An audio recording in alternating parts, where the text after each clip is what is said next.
Okay, I think we're in business now. Welcome everyone online. Sorry for a little delay.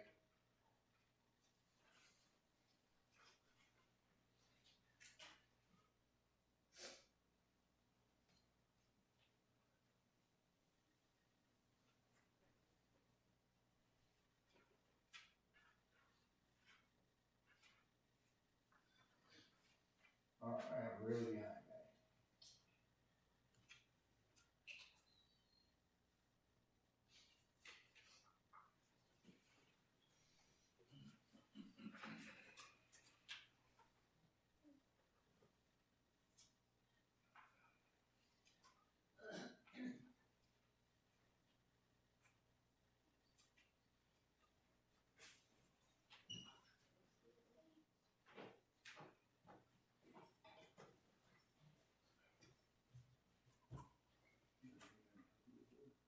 Now it's just that whenever I move electronics around, it's always a fun challenge until I actually get those two screens on.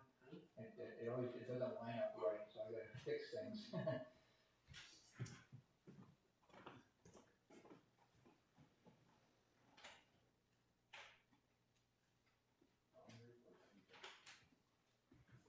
uh,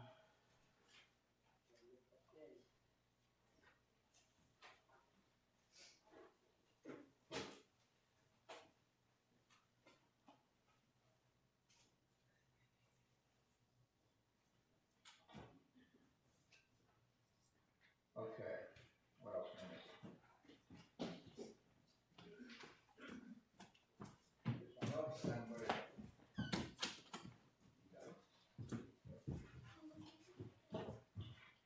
Okay, so today we are looking into the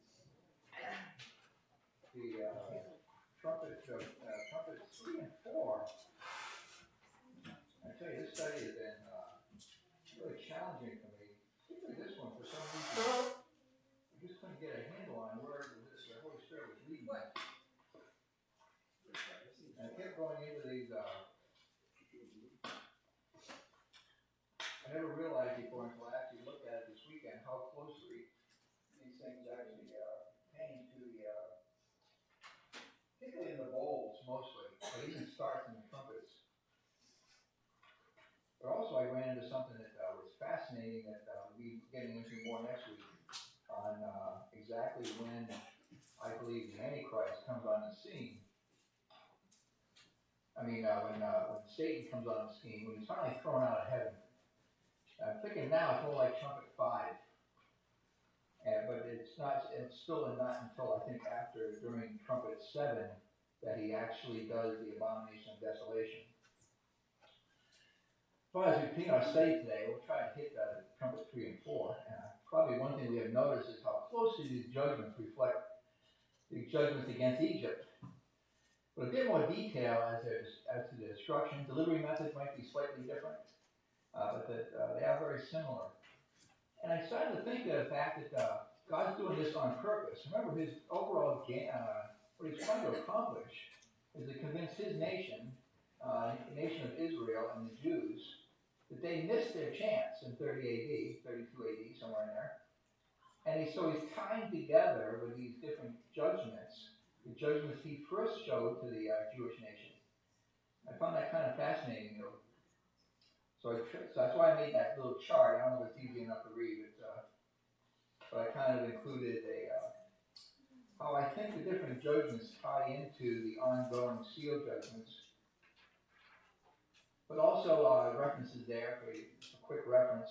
And I added a column, Exodus plagues, to kind of show where in Exodus these different judgments might also show up for just a reference.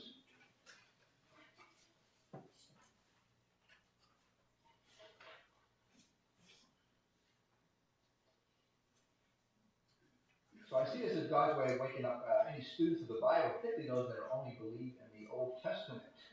And that's something that I hear over and over and over again. If you can really teach, if you can learn the Old Testament and how to witness to a Jewish person, that's really a great advantage in your evangelism techniques. I know it's centered a lot around but it's a technique too that can be used to try to witness to those who don't believe in the New Testament at all. And it's a fascinating study. I can't say I'm an expert on it. But either way, the 10 Exodus plagues are also a few of our events in Exodus that have parallels to Revelation. So let's get started here in the verses. I'm only really going to hit 5 verses today. And the third angel sounded, and there fell a great star from heaven, burning as it were a lamp, and it fell upon the third part of the rivers and upon the fountains of waters. Star from heaven. Well, actually, there are two things I can relate this to. Stars are referenced quite a bit to angels, particularly fallen angels at times. We'll see this later on as Satan is finally thrown out of heaven at midpoint in Revelation 12 during the fifth trumpet, which I believe now is towards the fifth trumpet, which we'll look at next week, proceeding towards the midpoint. But find out Satan's final day of our persecutor in heaven. We're going to see that when we start studying Revelation 12. But here, based on the context of the verse, I believe this may be a meteorite. As an actual star, it's way too big, obviously. It would completely destroy the whole planet. So it can't be a real star. So it's got to be something in the atmosphere. And it puts selective water sources so that they become bitter. This is where I started tying into the fact that I'm also doing a study in Exodus. That might be why it came to mind. One of the first things they hit after they get out of Egypt is bitter waters. And so when I read this, it kind of tied into that. Maybe it was on purpose by the Holy Spirit, I'm not sure. But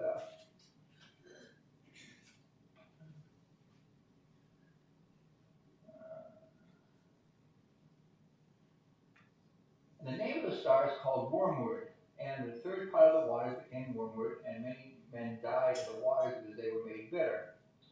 A wormwood actually is it's in Revelation, is in the Bible about 9 times the word is used, and it always stands for something bitter. It can be bitter waters, typically it's bitter waters, or it can be someone who's bitter. But in the New Testament, it's actually a different type of word. It's only seen here in Revelation 8. And it's called pesos in the Greek. It's not a word that they can find a good tracing back to really investigate, other than certain derivative. It's a type of bitterness, either figuratively or calamity, wormwood. That's the Greek dictionary definition there. But we have similar uses in the Old Testament, which might help us to see what exactly this wormwood is. So going to Deuteronomy 29:18, one of the first places. These there should be among you men or women or family or tribe whose heart turneth away this day from the Lord our God, to go and serve the gods of other nations. These there should be among you a root bearing gall and wormwood.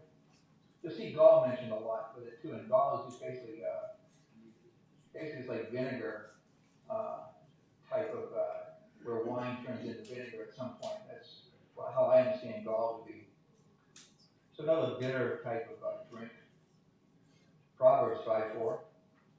But her end is bitter as wormwood, sharp as a two-edged sword. Jeremiah 9:15. Therefore, thus saith the Lord of hosts, the God of Israel, behold, I will feed them, even this people, with wormwood, and give them water of gall to drink. That's an interesting prophecy. It sounds like it's almost talking about what we're talking about here in Revelation.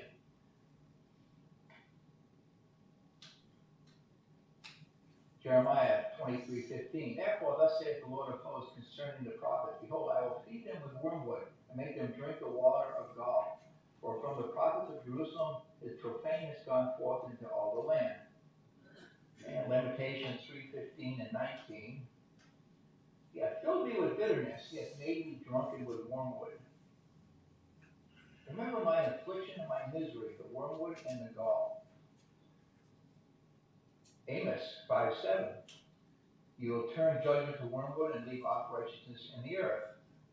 They get a general trend here that it's not a good thing, and it has something to do with bitterness. The horses run upon the rock, where one plow there with oxen. But ye have turned judgment into gall and the fruit of righteousness into hemlock. That's the exact same word, and hemlock is another type of poison. You might even kind of, I almost wanted to tie it into some kind of witchcraft, but that's what I've heard it used before, some kind of potions. But I didn't go down that road this time. But that's the one place in the Bible where they use that same word in the Hebrew to make it hemlock instead of wormwood. So I kind of see a tie in there. The word is lahena, helea, I can't pronounce it, but from an unused root supposed to mean to curse, and of course that ties into the old idea of a witch. Wormwood regarded as poisonous and therefore accursed. Hemlock, wormwood. So this is what I think is going on here, is that during this judgment, is that, of course, they're going to poison the waters. That can have a whole range of different thoughts. So that's why I thought of a meteorite, as it breaks up in the atmosphere, that it could actually hit. It says about 1/3 of the planet, so this could be a very large meteorite, but that it breaks up and it somehow affects all the freshwater sources. I'll also find it interesting, the Jews leaving Egypt also came across a bitter lake. And that gives some additional information and also a possible cure. In this particular instance, maybe if somebody is reading their Bible during the tribulation and this bitter water comes up, that might be indicative of some kind of a cure. It's interesting what God says during this particular period. In Exodus 15, 21 through 26,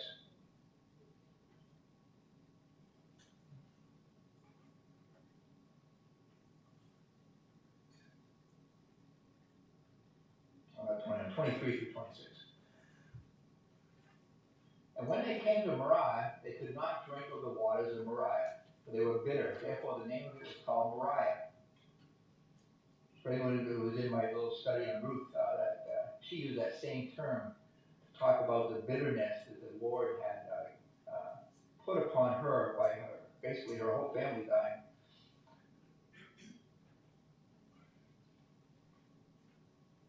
The people murmured against Moses, saying, "What shall we drink?"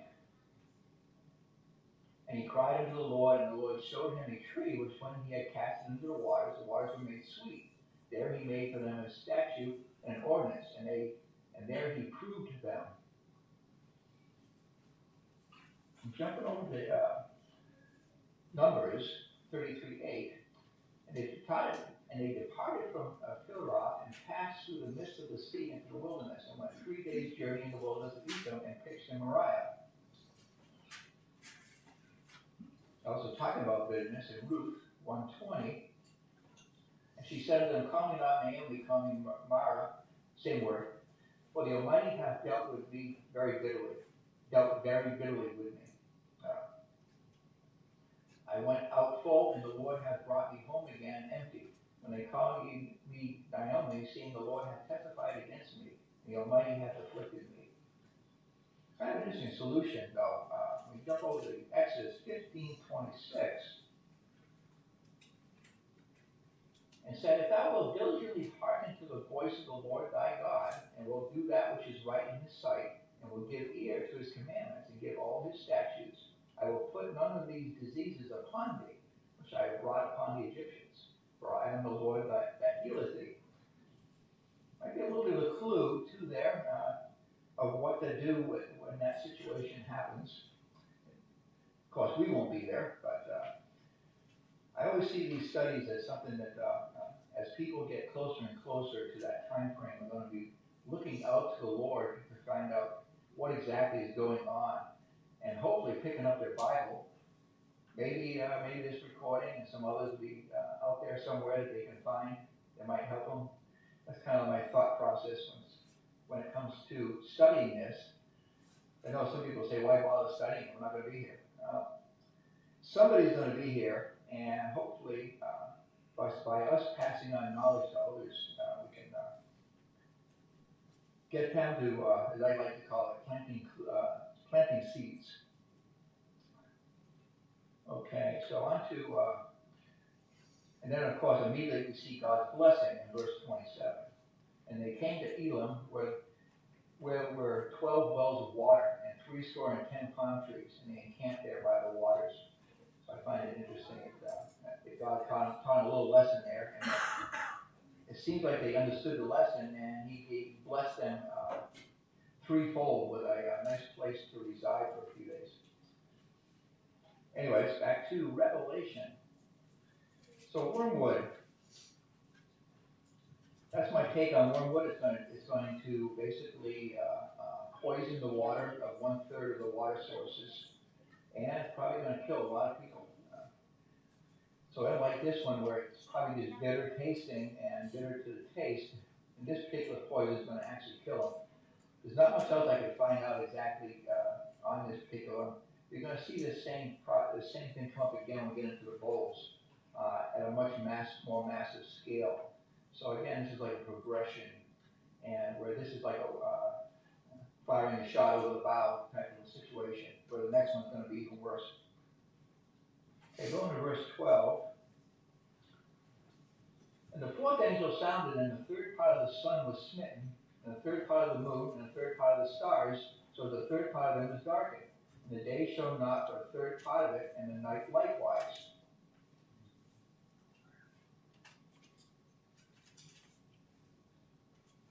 And going to tie into this, like a little chart there shows, we saw the same thing in Revelation 6. Start a little refresher here. I beheld when he had opened the sixth seal, and lo, there was a great earthquake, and the sun became black as sackcloth of hair, and the moon became as blood. And the stars of heaven fell upon the earth, even as the fig tree catches her untidily figs when she is shaken of by a mighty wind. This is kind of like how I see some of these plagues tying into the overall plan of God through the seals, and what it's going to be like through the whole tribulation. Also in John 12:35, Jesus speaking here, and Jesus said unto them, "In a little while is the light with you, walk while you have the light, lest darkness come upon you, for he that walketh in darkness knoweth not whither he goeth." Isaiah also foretold of this period. We're in 13, verses 9 to 11. "Behold, the day of the Lord cometh, cruel both with wrath and fierce anger, to lay the land desolate. He shall destroy the sinners thereof out of it. For the stars of heaven and the constellations thereof shall not give their light. The sun shall be darkened in his going forth, and the moon shall not cause her light to shine. And I will punish the world for their evil, and the wicked for their iniquity. I will cause the arrogancy of the proud to cease, and will lay low the haughtiness of the terrible." Also in Ezekiel 32, 7 and 8. "And when I shall put thee out, I will cover the heaven, and make the stars thereof dark. I will cover the sun with a cloud, and the moon shall not give her light." I like really picking on these Old Testament verses too. Again, tie it back to the fact that who God is trying to convince. Also in Joel. Joel's a great little book on all end time stuff. In chapter 2, verse 10 and 11.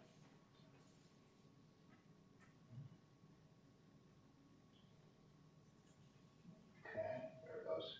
"The earth shall quake before them, the heavens shall tremble, the sun and the moon shall be dark, and the stars shall withdraw their shining. And the Lord shall utter his voice before his army, for his camp is very great, for he is strong that executeth his word.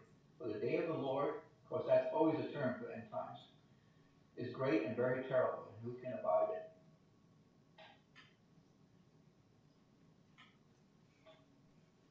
Okay, now it's going to start acting up.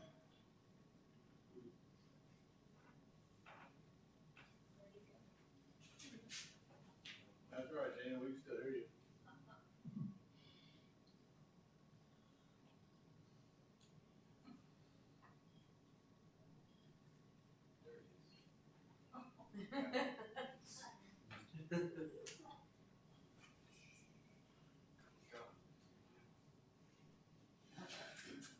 For some reason I lost my camera. Oh well. We'll keep an eye on the earth there. Back to Joel 2:11. And jumping down to verse 31, and the sun shall be turned into darkness and the moon into blood before the great and terrible day of the Lord. Acts 2:20, 21.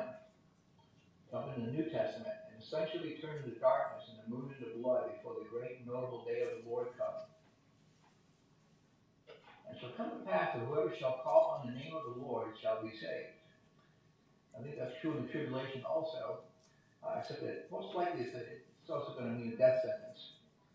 Now also realize this is only 30% of what we'll see happening in the bowl judgments. And the appearing of Jesus Christ with us on the final day kind of gives us a hint of the same kind of thing in Matthew 24, 29 through 31. I happened onto this passage, and it really got to me because there's been a lot of talk this month about, of course, a couple of days from now is the Feast of Trumpets. And out in the prophecy world, you hear 1,000 different ideas on when the rapture is going to be. And of course, there is no marking for the rapture. And I read into this verse, and I just wanted to mention in this particular point because it's some reason I was directed to it. So I'm included in this lesson, but that what we're leading to is this final day of the Lord. And in Matthew 24, 29 through 31, it says, immediately after the tribulation of those days shall the sun be darkened, the moon shall not give her light, and the stars shall fall from heaven, and the powers of heaven shall be shaken. Notice it says after the end of the tribulation. And then shall appear the sign of the Son of Man in heaven, and there shall all the tribes of the earth mourn, and they shall see the Son of Man coming in the clouds of heaven with power and great glory. And he shall send his angels with a great sound of a trumpet, and they shall gather together his elect from the four winds from one end of heaven to the other. That elect there, I truly believe that what he's talking about is that the remnant are left after the end of the tribulation that are all over the planet, trying to hide and fear their lives. So I just threw that in there. There's also a passage in Mark 13, 24 through 27 that's very similar. And the Luke account is slightly different. And there shall be signs in the sun and the moon and the stars, and upon the earth distress of nations, with perplexity of the sea and the waves roaring. Again, I don't believe that this particular one, even though it sounds similar, but I see this as a warning here in Trumpet judgment we're talking about here, as what's going to happen at the end. Kind of like another prophecy of what the end's going to look like. Men's hearts failing them for fear and for looking after those things which are coming on the earth, for the powers of heaven shall be shaken. And then shall they see the Son of Man coming in a cloud with power and great glory. And when these things begin to come to pass, and look up your heads, for your redemption draweth nigh. There's always be this particular Luke one always can have a dual fulfillment. I can almost see this as a rapture passage also.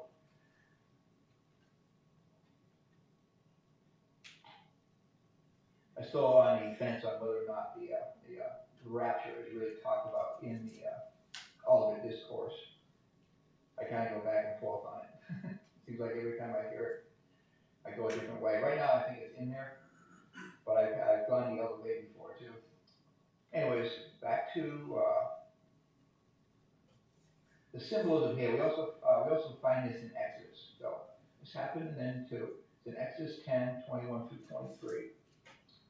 And the Lord said unto Moses, stretch out thy hand toward heaven, and there may be darkness over the land of Egypt, even darkness which may be felt. And Moses stretched forth his hand towards heaven, and there was a thick darkness in all the land of Egypt 3 days.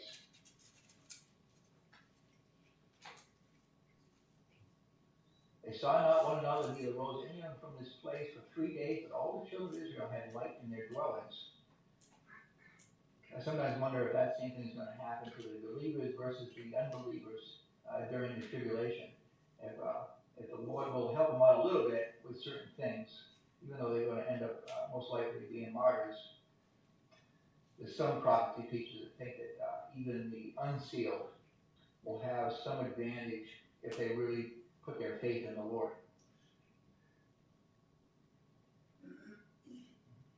Let's see.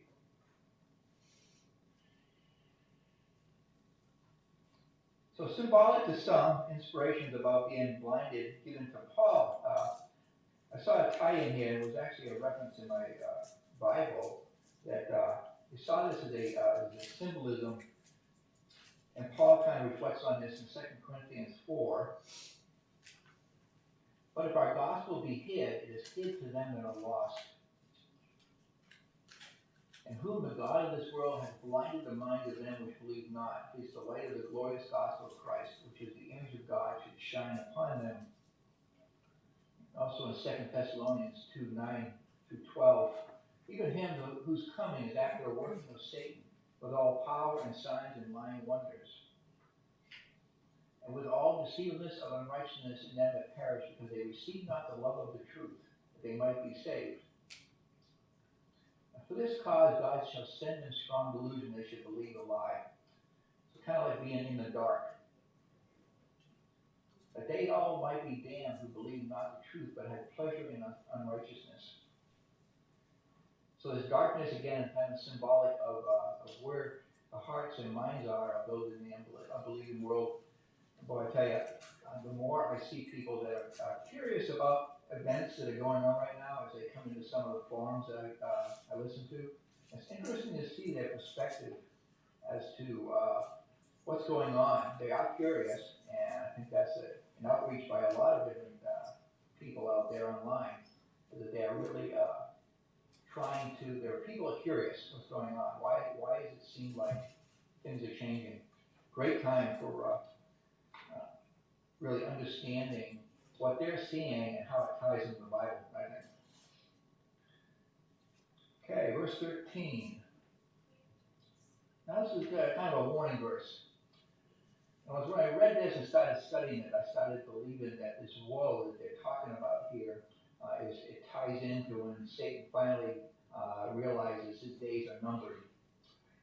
And I beheld and heard an angel flying through the midst of heaven, saying with a loud voice, "Woe, woe, woe, to the inhabitants of the earth by reason of the other voices of the trumpet of the three angels which are yet to sound." So the last three trumpets of this series are going to be tied to woe, woe, woe. You haven't seen anything yet, yet I can see we are entering the midpoint where they are going to be dealing with not just the Antichrist, but Satan himself has been tied in heaven. We see this in Revelation 12. We've studied it in depth when we get to the pause. I'm just going to read these few verses, kind of give you a hint of what I believe is we're coming into starting next week. And based on this prophecy of this verse, Revelation 12, 7 through 13.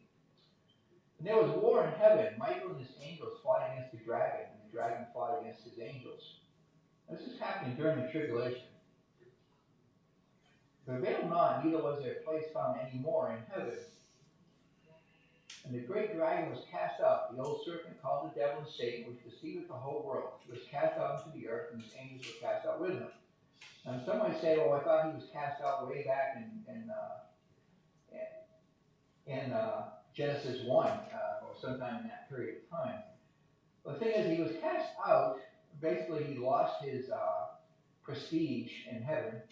Some believe he was kind of like knocked down to a lower threshold of heaven, but that he still had full access to God the Father to basically complain about us all the time. And that's what Jesus is our defense attorney and always standing up for us under the charges. But that this will be the final time that Satan is ever allowed anywhere near heaven anymore. And of course, we're already there, so I often wondered if we're going to actually see this battle between Satan and the probably most likely Gabriel and all the other archangels will be battling to get rid of him. Continuing on here in Revelation. And I heard a loud voice saying in heaven, "Now is come salvation and strength and the kingdom of our God and the power of his Christ. For the accuser of our brethren," there's the verse there, is cast down, which has accused them before our God day and night. And they overcame him by the blood of the Lamb and by the word of their testimony, and they loved not their lives unto death. That kind of there kind of even spells a little bit like martyr. Therefore rejoice, ye heavens, and ye that dwell in them. Woe to the... This is the part of the verse here that kind of caught my attention. Woe to the inhabitants of the earth and of the sea, for the devil is come down unto you having great wrath, because he knoweth that he hath but a short time. And when the dragon saw that he was cast unto the earth, he persecuted the woman which brought forth the man-child. We'll get into that more when we get into that Revelation 12. But the woman there is symbolic of Israel. And the man-child is a reflection back to the fact that out of the 12 tribes of Israel came the man-child, which is Jesus Christ. So we'll point to that when we get to that. During the pause after next week, when we get through Trumpet 6, and we'll start talking a lot about the midpoint and what happens there. And a lot happens. We'll probably spend 2 weeks at least on the midpoint. Because that's when the whole, basically chapters 11 through 14 come into play. So that's when we'll be studying a lot of that stuff. Along with the two witnesses will have their day where they are killed finally and they're taken up into heaven. And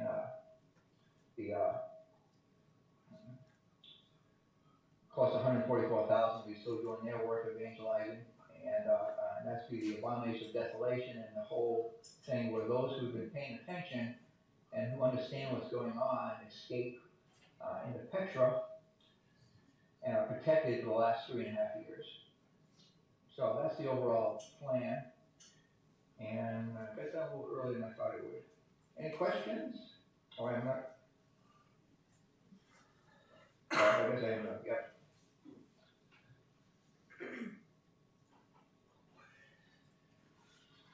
Any questions?